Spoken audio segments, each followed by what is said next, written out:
work one day a week. Good evening. Just first of all to say I've just come fresh from the organisation session of the Ard Fheis, and we have passed two important motions as part of the ongoing reform of the party and giving the members of the party a stronger role in the key decisions that a political party has to make. And I think when I did the national tour after the general election, one of the constant themes from the membership was that we don't exist, nor do we want to exist, just to do the national collection and give out leaflets. So last year we, over the last 12 months and at the Ard Fheis, we voted through the one member, one vote system, which is a particularly, I think, transformative and has been a transformative experience in terms of giving members real say across the country, but also resuscitating and rejuvenating Common that may have been dormant for quite some time. So it's had a lot of unexpected dividends in terms of increased energy and activity throughout the party. The follow through on that now is to say to members, not only do you have a say in terms of, every member has a say in selecting the candidates who will contest elections, you will also have a say into the future in electing a Fianna Fáil leader, and you will have a say in approving any future programme for government that the leadership of the party may put before the party in the event of the party going into government with another party. And I think in essence it's about moving away from where people might have sensed that they were there to do the collection and give out leaflets, to being part of a modern, active, participative democratic party where they have a genuine say in key decisions. Micheál, do you back Senator Avril Power's call for free votes on the abortion legislation? I can see you're very enthused by the transformative changes I just announced.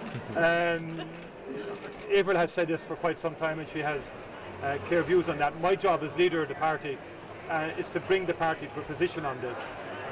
And that's what the party expect, the members expect, and indeed the broader public expect. So I expect that we'll be in a position to approach this as a party and take a decision as a parliamentary party and decide on that when the government publishes the legislation. So are you ruling out a free vote at this point? As I said, we want to bring it, we're taking the decision as a party on this. But you've also decided you're not going to propose anything on abortion yourselves, you're just going to react to what the government proposes. I mean, there's an expert group has reported. The government has indicated it's producing legislation. We thought it might be with us last week, so there is no point in producing alternative legislation at this stage. What's your position going to be on the motions for debate on abortion, the pro-life position coming up now? Well, I think I won't be at that particular session, David. Billy Kelleher will be dealing with that. But there's about 3-4 motions there.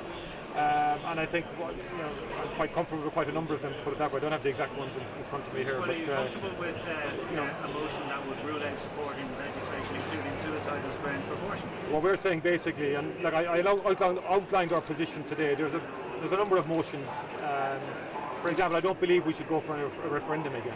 So I don't think that makes sense at this particular point in time. My view is that we want to be constructive with the government. We want to approach it in a non-partisan, non-party political way, genuinely. So we want to see the legislation.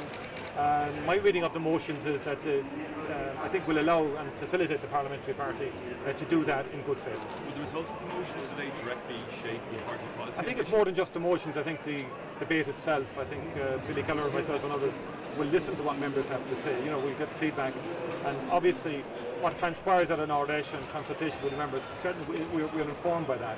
But obviously in terms of the parliamentary party, we'll have to respond to the legislation as it's presented. How do you feel about a post for free votes when it actually comes before all the members of your party? Well, I just commented on that. I have no further comment to make on that. What did you make of Senator Layton's comments this morning when he effectively said that without pro-life policies there will be no need for childcare or children or education policies? That was a bit excessive. There's always a need for childcare policy and education policy, and in fact education is one of my main passions in terms of public life.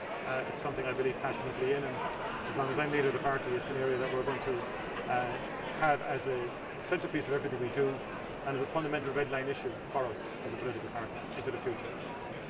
In your speech this time last year, you spoke about how that the party was sorry it had regrets for the mistakes that were made in government.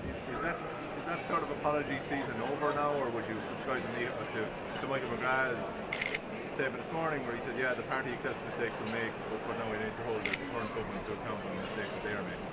Well, I think we don't keep on repeating last year's speech every year, and obviously situations move on and evolve.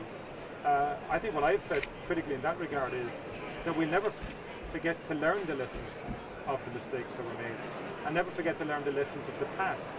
But the real issue then is, in learning the lessons of the past, we have to resolve to do things right into the future. And the first issue there is reform of the political system. I mean, people genuinely thought that politics was going to change after the last general election. As we learned last night from independent analysts, that simply has not happened in terms of fundamental political reform. So it's not as if the experience of the past or mistakes made in the past are forgotten about and just compartmentalized into speeches. It has to be an ongoing dynamic whereby we inform that experience into the future. Now, when I knock on doors and when I engage with people, their focus is very much on the issues of the day as they affect them, whether it is a mortgage arrear, whether it is jobs, whether it is kids gone abroad, whether it is can I put my kids through college. Those are the kind of issues that people are seeking answers on, and they're very much focused on solutions and on future prospects. Just refreshing myself on your budgetary proposal for this year. You were actually calling for 350 million worth of pay cuts from the public sector payroll.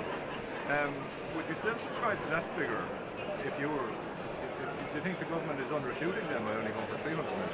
Well, I mean, why haven't you been highlighting that figure when you've been so critical of the government's stance on Croker?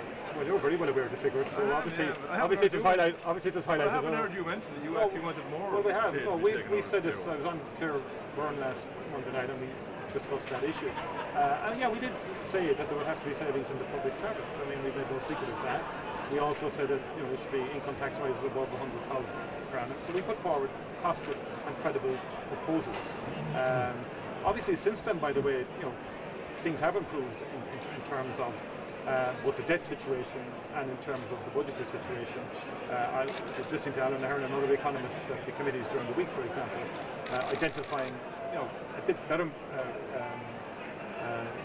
room for manoeuvre, shall I say, in terms of the budgetary issues. But there would still have to be savings in the public service in the order of 300 million. And I think we accept that. We believe that's important that happens. However, we think the government should re-engage with the unions. We do not agree with the way they approach this. I think it's a very traditionalist, old-style approach of counting numbers, and that if they had the main unions on side, we could isolate others. And I think the frontline unions got isolated, frontline workers got isolated, particularly in the health sector, and the numbers didn't add up in the end.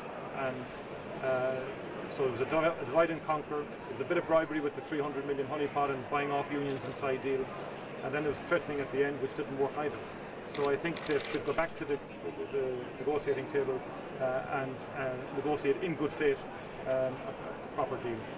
Pat Martin said today that the current Mulvey had a very difficult job ahead of him. He didn't seem too optimistic that he would get a deal.